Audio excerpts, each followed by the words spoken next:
வேதாகமம் பழைய ஏற்பாடு ஆதியாகமம் 1ஆம் அதிகாரம். ஆதியிலே தேவன் வானத்தையும் பூமியையும் சிருஷ்டித்தார். பூமியானது ஒழுங்கின்மையும் வெறுமையுமாயிருந்தது. ஆழத்தின் மேல் இருள் இருந்தது. தேவ ஆவியானவர் ஜலத்தின் மேல் அசைவாடி கொண்டிருந்தார். தேவன் வெளிச்சம் உண்டாக கடவது என்றார். வெளிச்சம் உண்டாயிற்று. வெளிச்சம் நல்லது என்று தேவன் கண்டார். வெளிச்சத்தையும் இருளையும் தேவன் வெவ்வேறாக பிரித்தார். தேவன் வெளிச்சத்துக்கு பகல் என்று பெயரிட்டார், இருளுக்கு இரவு என்று பெயரிட்டார். சாயங்காலமும் விடிய காலமும் ஆகி 1ஆம் நாள் ஆயிற்று. பின்பு தேவன் ஜலத்தின் மத்தியில் ஆகாய விரிவு உண்டாக கடவது என்றும் அது ஜலத்தில் நின்று ஜலத்தை பிரிக்க கடவது என்றும் சொன்னார்.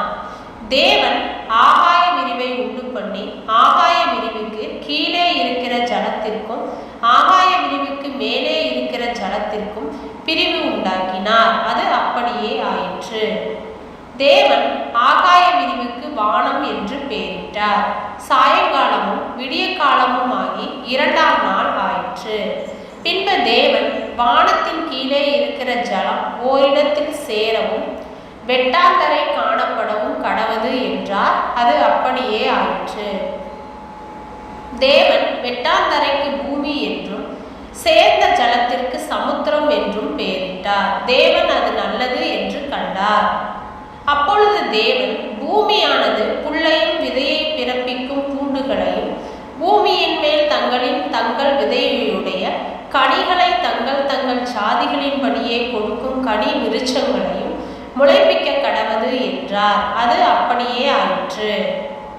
பூமியானது புல்லையும் தங்கள் சாதிகளின்படியே விதையை பிறப்பிக்கும் பூண்டுகளையும் தங்கள் சாதிகளின்படியே தங்கள் விதையுடைய கனிகளை கொடுக்கும் விருட்சங்களையும் முளைப்பித்தது. தேவன் அது நல்லது என்று கண்டார். சாயங்காலமும் விடிய காலமும் ஆகி 3ஆம் நாள் ஆயிற்று. பின்பு தேவன் பகலுக்கும் இரவுக்கும் வித்தியாசம் உண்டாக்கத்தக்கதாக வானம் என்கிற ஆகாய விரிவிலே சுடர்கள் உண்டாக கடவது. அவைகள் அடையாளங்களாகவும் காலங்களையும் நாட்களையும் வருஷங்களையும் குறிக்கிறதாகவும் இருக்க கடவது என்றார். அவைகள் பூமியின் மேல் பிரகாசிக்கும்படிக்கு வானம் என்கிற ஆகாய விரிவிலே சுடர்களாய் இருக்க கடவது என்றார். அது அப்படியே ஆயிற்று. தேவன் பகலையான பெரிய சுடரும் இரவையான சிறிய சுடரும் ஆகிய 2 மகத்தான சுடர்களையும் நட்சத்திரங்களையும் உண்டாக்கினார்.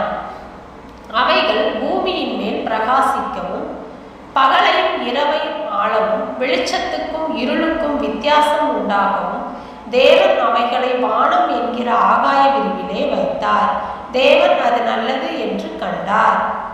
சாயங்காலமும் விடிய காலமும் ஆகி 4ஆம் நாள் ஆயிற்று. பின்பு தேவன் நீந்தும் ஜீவ ஜந்துக்களையும் பூமியின் மேல் வானம் என்கின்ற ஆகாய விரிவிலே பறக்கும் பறவைகளையும் ஜலமானது திரளாய் ஜனிப்பிக்க கடவது என்றார்.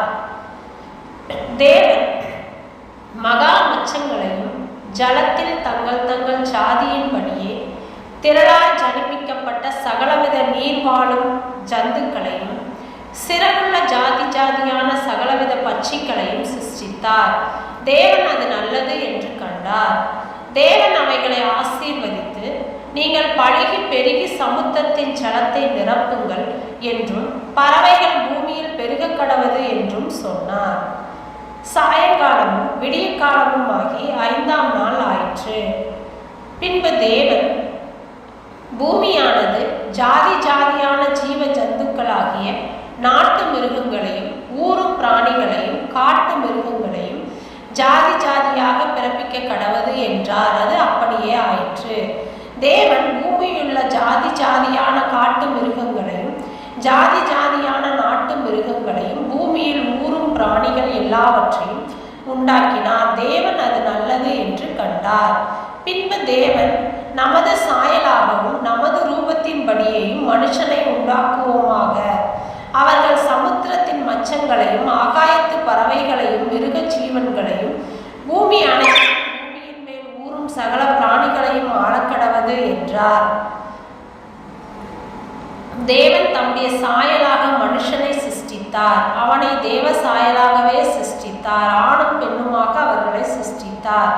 பின்பு தேவன் அவர்களை நோக்கி, நீங்கள் பலுகி பெருகி பூமியை நிரப்பி அதை கீழ்ப்படுத்தி சமுத்திரத்தின் மச்சங்களையும் ஆகாயத்து பறவைகளையும் பூமியின் மேல் நடமாடுகிற சகல ஜீவ ஜந்துக்களையும் ஆண்டு கொள்ளுங்கள் என்று சொல்லி தேவன் அவர்களை ஆசீர்வதித்தார். பின்னும் தேவன், இதோ பூமியின் மேல் எங்கும் விதை தரும் சகலவித பூண்டுகளையும் விதை தரும் கனிமரங்களாகிய சகலவித விருட்சங்களையும் உங்களுக்கு கொடுத்தேன்.